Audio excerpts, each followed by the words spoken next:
Hi hello అండి అందరికీ. వాళ్ళ రెసిపీ వచ్చేసి నోరూరించే పాలకూర పచ్చడి. పాలకూర తినను అనేవారికి కూడా చాలా బాగుంది అని చెప్తారు. అంత బాగుంటుంది. పాలకూరలో ఐరన్ అనేది ఎక్కువగా ఉంటుంది. బ్లడ్ ఇంప్రూవ్ అవ్వడానికి చాలా హెల్ప్ అవుతుందన్నమాట. ఎప్పుడు రొటీన్గా కర్రీలాగా కాకుండా ఈ విధంగా పచ్చడిగా ప్రిపేర్ చేసుకోండి. ఇది 1 వీక్ వరకు నిలువ ఉంటుంది. ప్రాసెస్ కూడా చాలా ఈజీగా ఉంటుంది. ఇంగ్రీడియంట్స్ కూడా చాలా తక్కువగా ఉంటాయి, కానీ టేస్ట్ మాత్రం చాలా బాగుంటుంది. ప్రాసెస్ ఇంగ్రీడియంట్స్ ఒకసారి చూసేయండి. సబ్స్క్రైబ్ చేయడం మాత్రం మర్చిపోకండి. పాలకూర పచ్చడి రెసిపీ కోసం ముందుగా నేను 2 పెద్ద పాలకూర కట్టలు తీసుకొని నీట్గా శుభ్రం చేసి వాష్ చేసి కట్ చేసి పెట్టుకున్నాను. అలాగే దీనికోసం కావాల్సిన ఇంగ్రీడియంట్స్ చూద్దాము. పాలకూర, చింతపండు మీరు తీసుకున్న పాలకూర క్వాంటిటీకి బట్టి వేసుకోండి. అలాగే ఇవి వచ్చేసి ఎండుమిర్చి, వెల్లుల్లి, శనగపప్పు, నువ్వులు, జీలకర్ర, ధనియాలు, ఒక చిన్న ఆనియన్. చాలా బాగుంటుంది, టేస్ట్ న్యూగా ఉంటుంది రెసిపీ. పాలకూర పచ్చడి ప్రిపేర్ చేసుకుందాం. ఓకే, ప్యాన్ పెట్టేసుకున్నాము. ఆయిల్ అయితే యాడ్ చేసాం కదా, 1 టేబుల్ స్పూన్. ఇప్పుడు శనగపప్పు, ధనియాలు, జీలకర్ర, నువ్వులని వేసి చక్కగా 2 నిమిషాలు బ్రౌన్ కలర్లో వచ్చే వరకు, ఈ పప్పులన్నీ బ్రౌన్ కలర్ ఫ్రై అయ్యే వరకు ఫ్రై చేసుకున్నాము. చక్కగా మనకి ఫ్రై అవుతున్నాయి. ఇప్పుడు మనం ముందుగానే కట్ చేసి పెట్టుకున్న ఎండుమిర్చిని యాడ్ చేద్దాము. ఎండుమిర్చి కూడా స్పైసీని బట్టి యాడ్ చేసుకోండి. యాడ్ చేస్తాం కదా, ఇప్పుడు ఈ విధంగా కొంచెం ఫ్రై చేసుకుందాం. పాలకూర మంచి ఐరన్ ఉంటుంది, పుష్కలంగా ఐరన్ రిచ్ అనమాట. పాలకూరని ఇష్టపడకుండా ఉండేవాళ్ళు కర్రీలాగా ఇలా పచ్చడిలాగా ప్రిపేర్ చేసుకుంటే చాలా బాగుంటుంది. ఈ పచ్చడి పాలకూర తిన్న వాళ్ళు కూడా ట్రై చేస్తే అసలు ఇది పాలకూర పచ్చడి అంటే కూడా నమ్మరు, అంత బాగుంటుంది. ఈ విధంగా ఫ్రై అయితే సరిపోతుంది, మరీ ఎక్కువగా ఫ్రై చేసుకోవద్దు. ఈ విధంగా ఫ్రై అయితే సరిపోతుంది. ఇప్పుడు ఈ విధంగా మిక్సీ జార్లోకి అయితే తీసుకున్నాం కదా, దీంట్లోనే మనం ముందుగానే ఒలిసి పెట్టుకున్న వెల్లుల్లిని కూడా యాడ్ చేద్దాము.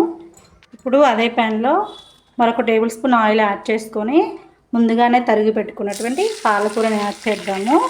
పాలకూరని ఈ విధంగా యాడ్ చేసుకొని చక్కగా ఫ్రై చేసుకోవాలి. పాలకూరలోని నీరు మొత్తం బయటకు వచ్చేసి అది కూడా వాటర్ లేకుండా ఫ్రై అవ్వాలి. అప్పుడే మనకి పచ్చడికి టేస్ట్ బాగుంటుంది. మనం కొద్దిగా వాటర్ ఉండగానే పచ్చడి చేసేస్తే టేస్ట్ రాదనమాట, పచ్చి వాసన వస్తుంది. చక్కగా పాలకూరని ఫ్రై చేసుకుందాం. చూడండి, పాలకూరలోంచి మనకి వాటర్ అయితే ఈ విధంగా రిలీజ్ అయ్యాయి. ఈ వాటర్ అంతా ఇంకిపోయి మళ్ళీ పాలకూర దగ్గర పడే వరకు ఫ్రై చేసుకోవాలి. అప్పుడే పచ్చడి టేస్ట్ అనేది ఎగ్జాక్ట్గా వస్తుంది. మనం ఇప్పుడు ఇలాగా కొంచెం కొంచెంగా ఫ్రై చేసుకుంటే మాత్రం టేస్ట్ అనేది బాగోదు. ఇదే కొంచెం ఎక్కువ ప్రాసెస్లో ఉంటుంది. పాలకూర ఫ్రై చేసుకోవడమే, దగ్గరుండి ఫ్రై చేసుకోవాలి. కొంచెం దగ్గర పడింది కదా పాలకూర. ఇప్పుడు నేను ఒక 1/2 టేబుల్ స్పూన్ సాల్ట్ యాడ్ చేస్తున్నాను. అలాగే ఒక 1/2 టేబుల్ స్పూన్ పసుపు యాడ్ చేస్తున్నాను. పసుపు యాడ్ చేయడం వల్ల కలర్ బాగుంటుంది. మరి కాస్త ఫ్రై అవ్వాలి, ఈ వాటర్ మొత్తం ఇంకిపోవాలి. ఈ విధంగా ఫ్రై చేసుకుంటాం. కూడా చక్కగా ఫ్రై అయిపోయి మనకి ఆయిల్ అనేది సపరేట్ అయిపోయింది. ఇప్పుడు మనం ముందుగానే నానబెట్టుకున్న చింతపండుని యాడ్ చేద్దాము. యాడ్ చేసి ఇది కూడా కాస్త మగ్గనిద్దాము. ఓకే, ఇప్పుడు మనం స్టవ్ ఆఫ్ చేసేసి ఒక 5 మినిట్స్ చల్లారిద్దాం పాలకూరని. ముందుగానే ఫ్రై చేసుకున్న ఎండుమిర్చి అలాగే పోపు దినుసులలో 1 టేబుల్ స్పూన్ సాల్ట్ అయితే యాడ్ చేసి కచ్చపచ్చగా మిక్సీ అయితే పట్టేసుకుందాము. ఈ విధంగా మిక్సీ పట్టుకోవాలి. ఇప్పుడు పాలకూర మిశ్రమాన్ని కూడా యాడ్ చేసుకుందాము. యాడ్ చేసి మనం మరొకసారి మిక్సీ అయితే పట్టేసుకుందాము. ఈ విధంగా యాడ్ చేసి మరొకసారి మిక్సీ చేసుకుందాం. పాలకూర పచ్చడిని అయితే ఈ విధంగా మిక్సీ పట్టేసుకున్నాం. ఇప్పుడు ఇందులో కొంచెం పెద్దగా కట్ చేసుకున్న ఆనియన్స్ అయితే యాడ్ చేద్దాం. ఇప్పుడు ఈ పచ్చడి మనం పోపు పెట్టేసుకుందాం. మనం పచ్చడికి పోపు అయితే పెట్టేసుకుందాము. ముందుగా ప్యాన్ పెట్టేసి పోపుకు సరిపడా ఆయిల్ అయితే యాడ్ చేసుకున్నాను. ఒక 2 టేబుల్ స్పూన్స్ ఆవాలు, జీలకర్ర, శనగపప్పు వేసి చక్కగా ఫ్రై చేసుకుందాము.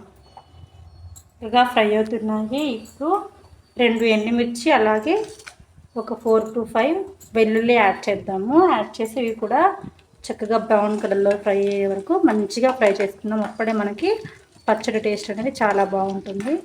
ఈ విధంగా చక్కగా ఫ్రై చేసుకుందాం.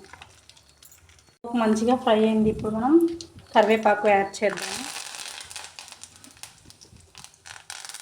కరివేపాకు యాడ్ చేసి ఒకసారి కలిపేసి స్టవ్ అయితే కట్టేసుకుందాము.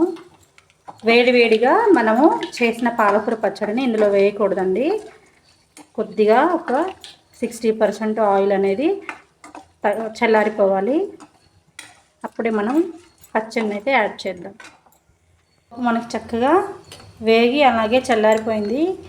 మనం ముందుగానే ప్రిపేర్ చేసుకున్నటువంటి పాలకూర పచ్చడిని అయితే యాడ్ చేశాను.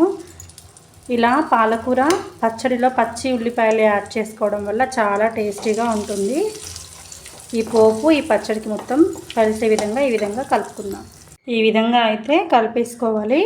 ఫైనల్లీ మన ఊరూరించే పాలకూర పచ్చడి అయితే రెడీ అయిపోయింది. ఇది పాలకూర పచ్చడి అంటే కూడా ఎవరు నమ్మరు, అంత టేస్టీగా ఉంటుంది, అంత ఎమ్మీగా ఉంటుంది. తప్పకుండా ట్రై చేయండి. రెసిపీ నచ్చినట్లయితే ట్రై చేసి ఎలా ఉందో కామెంట్ సెక్షన్లో కామెంట్ చేయండి. సబ్స్క్రైబ్ చేయడం మాత్రం మర్చిపోకండి. Thank you for watching.